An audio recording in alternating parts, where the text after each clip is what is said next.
Safer Internet Day, c'est un rendez-vous incontournable de l'éducation au numérique et c'est l'occasion de stimuler sur le territoire tout un tas d'initiatives. Mais vous êtes bien, c'est chouette. Bonjour. Bonjour, ça va? Aujourd'hui, le ministère de l'Éducation nationale a de manière symbolique accueilli un atelier pilote. Le ministre s'est mêlé aux élèves et ça a été l'occasion de réfléchir à partir du programme Vincelou qui invite les jeunes à se poser des questions sur leurs usages du numérique et en l'occurrence de se poser des questions sur c'est la question du cyberharcèlement. Une autruche, ça lui va bien. Oh, trop drôle le montage. Mais qui a pu faire ça? Madame, qu'est-ce qui est arrivé à Vince?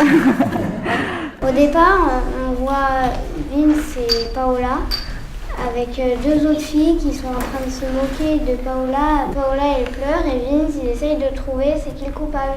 C'est ça la difficulté avec Internet ou les réseaux sociaux, c'est qu'on ne sait jamais jusqu'où ça peut aller. On se rend compte en discutant avec les enfants qu'ils n'ont pas forcément les clés ou les outils pour tout comprendre et pour naviguer sur Internet sans problème.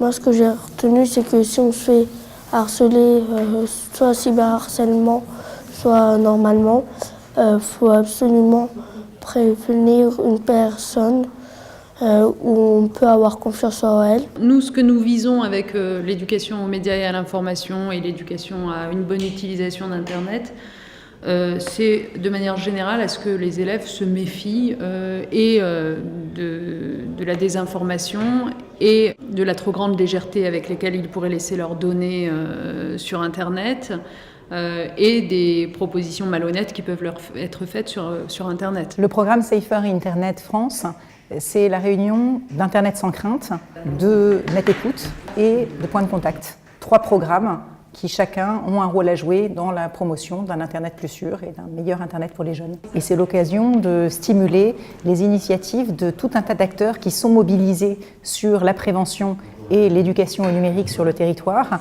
avec des acteurs comme la Ligue de l'enseignement, qui est un de nos ambassadeurs Internet sans crainte, et tout un tas d'autres partenaires associatifs qui se mobilisent sur le terrain. Nous avons aujourd'hui 500 volontaires en service civique sur l'ensemble du territoire qui se proposent d'être des ambassadeurs d'Internet sans crainte. Ce seront à la fois eux-mêmes des acteurs éducatifs en direct, en capacité de porter des activités éducatives, des ateliers Internet sans crainte par exemple, et à la fois des relais pour des bénévoles, pour des réservistes de l'éducation nationale, pour d'autres acteurs éducatifs, d'une action éducative du coup démultipliée sur l'ensemble des territoires.